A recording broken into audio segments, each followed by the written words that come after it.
सुप्रभात प्यारे विद्यार्थी। आज हम लोग 10वीं कक्षा के कृषि टॉपिक पर बात करेंगे। वैसे हम लोग जानते हैं कि माध्यमिक शिक्षा बोर्ड ने कोरोना महामारी को ध्यान में रखते हुए अपना जो पाठ्यक्रम है उस पाठ्यक्रम में कटौती कर ली है, जिससे कुछ पाठ है सिलेबस से हटा दिए गए हैं, कुछ पाठों के कुछ अंश हटा दिए गए हैं। इससे प्रत्येक पाठ का अंक भार भी परिवर्तित हो गया है। तो जिस पाठ की अपन आज बात कर रहे हैं, जिस अध्याय की अपन बात कर रहे हैं, वो अध्याय आपके बुक के 8वां अध्याय है, जल संसाधन। कॉमनली हम लोग जानते हैं संसाधन वह वस्तु है, वह इकाई है जिसका हम उपयोग अपने दैनिक जीवन में करना जानते हैं। जल एक महत्वपूर्ण संसाधन है, हम सबके लिए। कहा भी जाता है जल है तो कल है। पूरी दुनिया भर में अगर धरातल को आधार लेकर हम बात करें तो धरातल का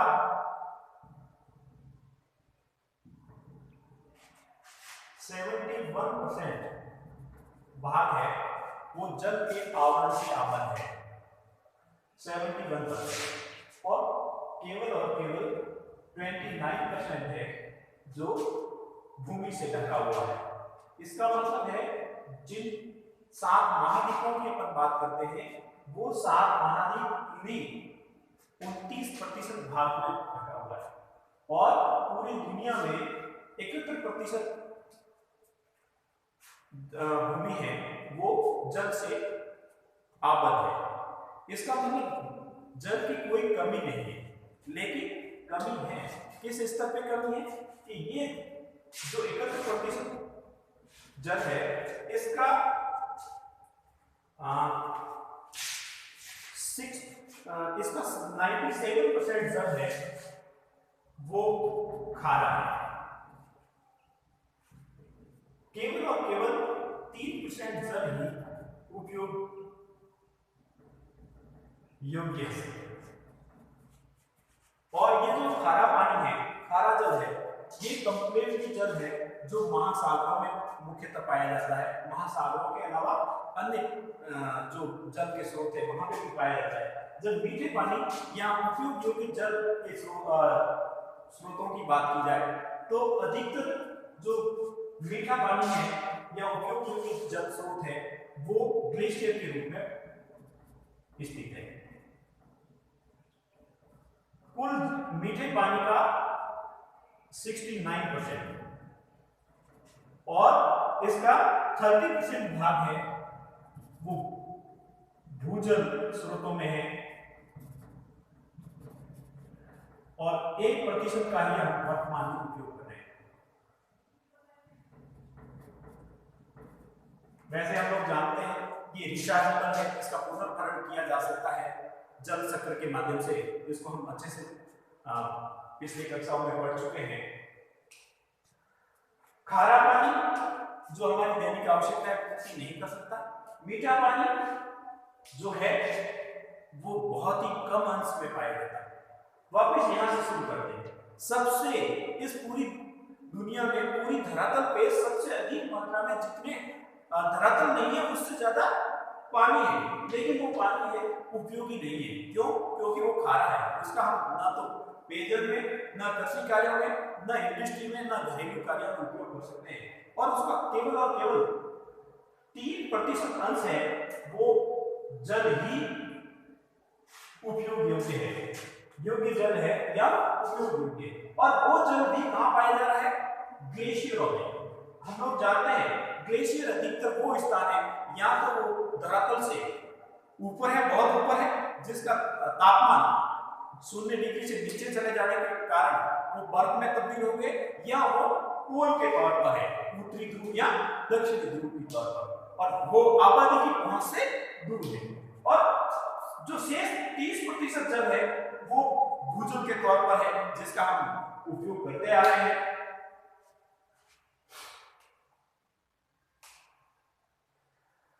माना जाता है कि भारत में जो कुल अगर जल को नापने का क्यूबिक इकाई है और क्यूबिक के तौर पर 1869 क्यूबिक जल का भंडार भारत में माना जाता है। जबकि भारत की जो जरूरतें हैं, भारत की जो आवश्यकता है, 2025 के अप्रोक्सीमेटली आइडिया लगाया जा रहा है कि तकरीबन 1000 से लेकर 1100 क्यूबिक के मध्य भारत को प्रतिवर्ष जल की जरूरत रहेगी। इन परिस्थितियों में हम लोग देखते हैं कि हमारे पास जल तो काफी है और वो जल यहाँ बारिश के तौर पर, नदियों में बहाव के तौर पर आता है, लेकिन उचित जल प्रबंधन के अभाव में वो जल अधिकतर बहता हुआ समुद्रों में चला जाता है और समुद्रों में उच्च तापमान के कारण उनके साथ लवणों में घुलने के कारण उनकी जो खारापन है वो बहुत ज्यादा बढ़ जाती है और वो जल जो हमारे कुप्रबंधन के कारण जो मीठा जल था, उपयोग योग्य जल था, जो खारा बन गया। इसके कारण हमारी आवश्यकताएं, दैनिक आवश्यकताएं हैं, उनकी पूर्ति नहीं हो रही है। इसके साथ साथ जल के संसाधन धीरे धीरे समय के साथ सीमित होते जा रहे हैं, लेकिन हमारी जनसंख्या है वो तेज गति से बढ़ती जा रही है। वैश्विक उष्णता के कारण भी हमें जल संसाधनों पर अत्यधिक निर्भर रहना पड़ रहा है। हमें जरूरत है, जैसे जैसे समय बीतता जा रहा है, जैसे जैसे जनसंख्या में वृद्धि होती जा रही है, हमें अपनी आवश्यकताओं की पूर्ति के लिए जो वर्तमान में हमारे पास उपलब्ध साधन है, उपलब्ध संसाधन है, उन संसाधनों का संरक्षण करें, उनका बचाव करें, ताकि हमारे आने वाली पीढ़ी का जीवन है वो सरल हो जाए। जल का प्रबंधन करने के लिए भारत सरकार ने समय की नजाकत को पहचानते हुए स्वतंत्रता के बाद में इस प्रकार का ध्यान दिया है। जब देश आजाद हुआ, आजाद होने के बाद में उन्होंने कुछ विकास योजनाएं चलाई और विकास योजनाओं में मुख्य रूप से जो योजनाएं चलाई, जो पंचवर्षीय योजनाएं थी, उन पंचवर्षीय योजनाओं में शुरुआती 2 योजनाएं हैं, उनमें काफी ध्यान दिया गया।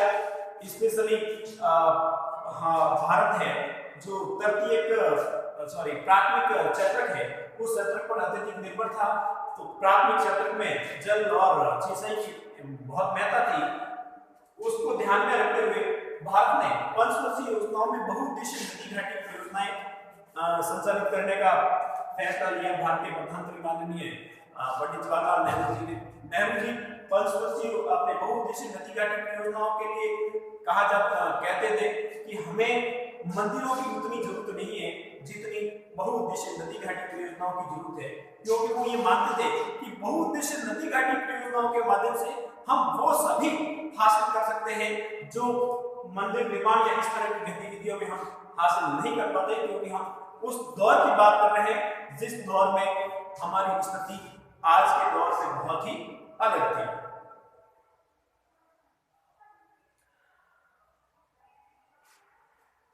बहुउद्देशीय नदी घाटी परियोजना स्थापित करने के पीछे कुछ उद्देश्य थे। इनमें मुख्य उद्देश्य थे अकाल से निपटना, सूखे से सामना करना और मानसून की अनियमितता है। क्योंकि भारत एक कृषि प्रधान देश है और मानसून कई बार इनका जो काल है, मानसून का आगमन है या मानसून का जो वितरण है, वो अलग अलग स्वभाव पे कार्य करता है। और क्योंकि कृषि एक ऐसा कार्य है जिसमें मानसून पर आधारित रहना पड़ता है, लेकिन कृषि में आवश्यक समय पर सिंचाई के अभाव में पौधे मर जाते हैं और कृषि लाभकारी स्थिति में नहीं रहती है। इस परिस्थितियों से निपटने के लिए, इन तीनों परिस्थितियों से निपटने के लिए, चाहे अकाल हो, चाहे बाढ़ हो, चाहे मानसून की अनियमितता, इन तीनों परिस्थितियों से बाहर निकलने के लिए भारत में बहुउद्देशीय नदी घाटी परियोजना शुरू की गई। और बहुउद्देशीय नदी घाटी परियोजनाओं के बहुत सारे उद्देश्य थे, जैसे यहाँ कुछ और उद्देश्यों को भी अपन देख सकते हैं। पेयजल की आपूर्ति,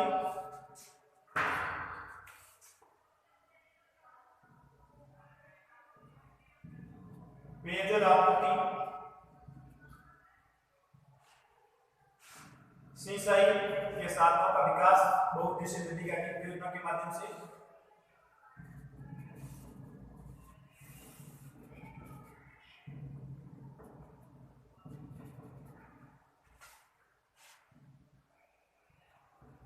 बाढ़ से बचाव,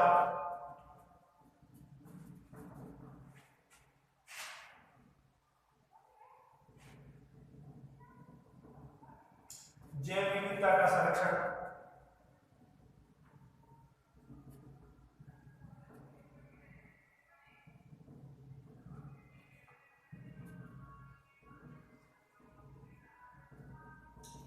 पर्यटन स्थलों में वृद्धि,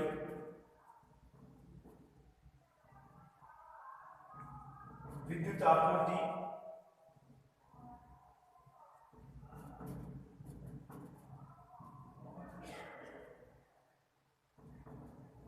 मत्स्य पालन,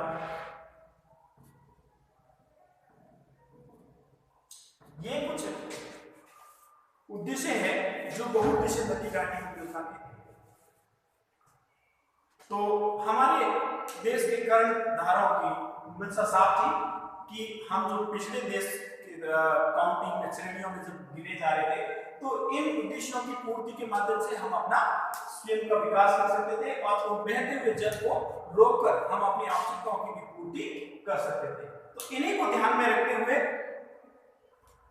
भारत सरकार ने शुरुआती पंचवर्षीय योजनाओं में जो कुछ महत्वपूर्ण नदी घाटी परियोजना, बहुउद्देशीय नदी घाटी परियोजना प्रारंभ की, उनमें से कुछ है जैसे बागड़ा नाला परियोजना, रिहंद परियोजना, दामोदर परियोजना, हीराकुंड, कोसी, टिहरी। सबसे पहले अपन बात करेंगे बागड़ा नाला की।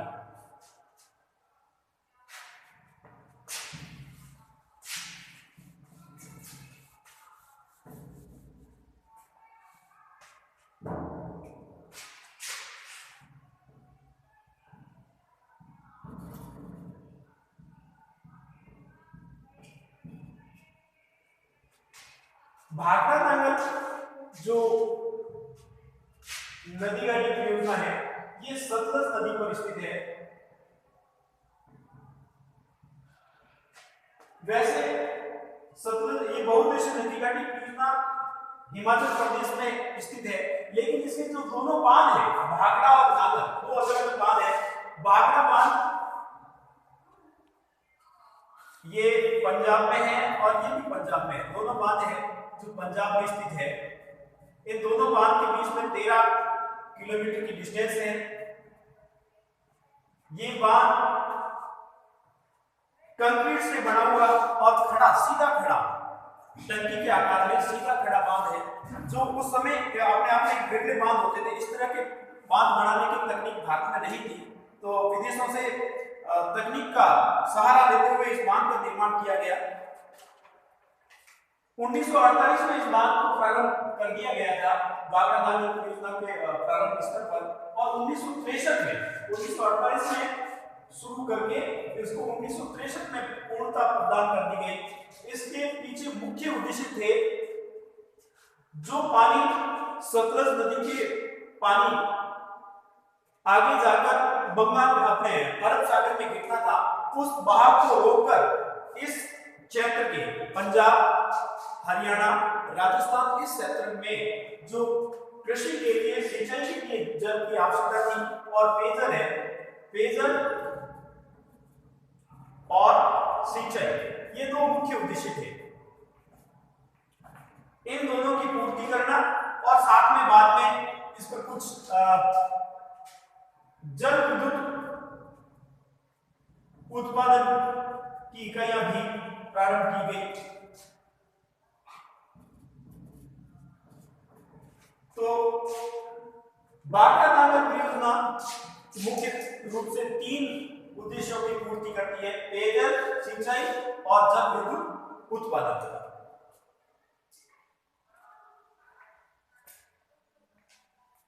167 मीटर ऊंचा है ये बांध ये दुनिया के सबसे खड़े बांधों की अगर बात करें तो दुनिया के सबसे ऊंचे खड़े बांधों में इनका काउंटिंग की जाती है। इस बहुउद्देशीय नदी घाटी परियोजना से पंजाब, हरियाणा और राजस्थान ये तीनों राज्यों की ये संयुक्त परियोजना है। इन तीनों राज्यों को इसका लाभ मिलता है। इससे क्षेत्र में सिंचाई करने के लिए छोटी छोटी आगे जाकर नहरें भी निकाली गई है, जिससे किसानों के खेत तक पानी की आपूर्ति सुनिश्चित की जा सके। अब अगली जो बड़ी बहुउद्देशीय नदी घाटी परियोजना है वो है दामोदर नदी घाटी परियोजना।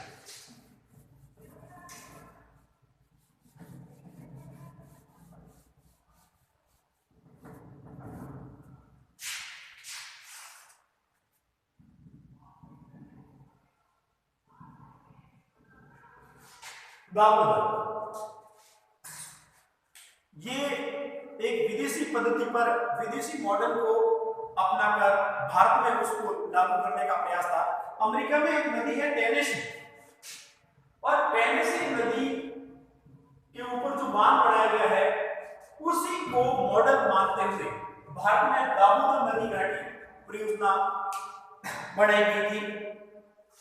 बंगाल प्रतिवर्ष बाढ़ से पीड़ित रहता है।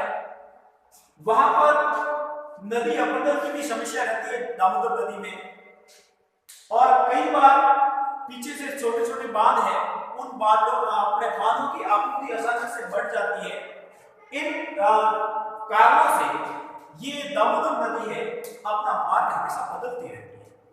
मार्ग बदलने से वहां के स्थानीय निवासियों को प्रतिवर्ष बाढ़ का सामना करना पड़ता है। इसके अलावा मानसून में भी देरी से किसानों को नुकसान होता है। अतः इन सभी समस्याओं को निराकरण के लिए दामोदर घाटी परियोजना प्रारंभ की गई। दामोदर नदी पर दामोदर बांध बनाकर, इसके बारे में कुछ फैक्ट है। ये दामोदर घाटी परियोजना 1948 में प्रारंभ की गई। ये मुख्यतः दो राज्यों की संयुक्त परियोजना है, एक झारखंड और दूसरा है पश्चिम बंगाल। ये दोनों लाभान्वित राज्य हैं, झारखंड और पश्चिम बंगाल, दामोदर नदी घाटी।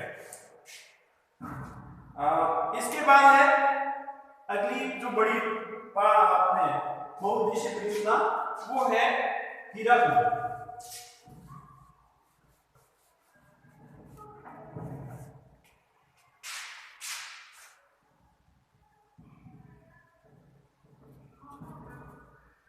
हीराकुद बांध परियोजना महानदी पर बनाई गई है। महानदी ठीक वही रोल अदा करती है जो बंगाल में दामोदर अदा करती है। मतलब दोनों बाढ़ के कारण बनती है नदियां अपने अपने प्रदेशों में। महानदी उड़ीसा में बाढ़ लाती है, दामोदर पश्चिम बंगाल में लाती है। तो ठीक उन्हीं कारणों को निराकरण करने के लिए महानदी पर हीराकुद नामक स्थान जो कि उड़ीसा में है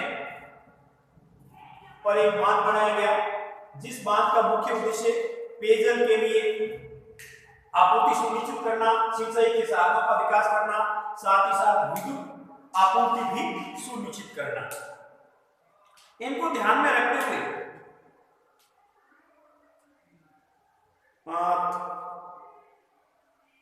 जो हीराकुद में बांध बनाया गया था, जिसकी लंबाई है 4801 मीटर, ये दुनिया का,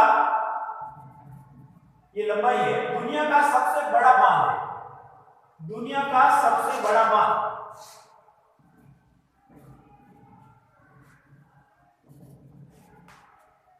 ये भारत की कुछ मुख्य बहुउद्देशीय नदी घाटी परियोजनाएं थी।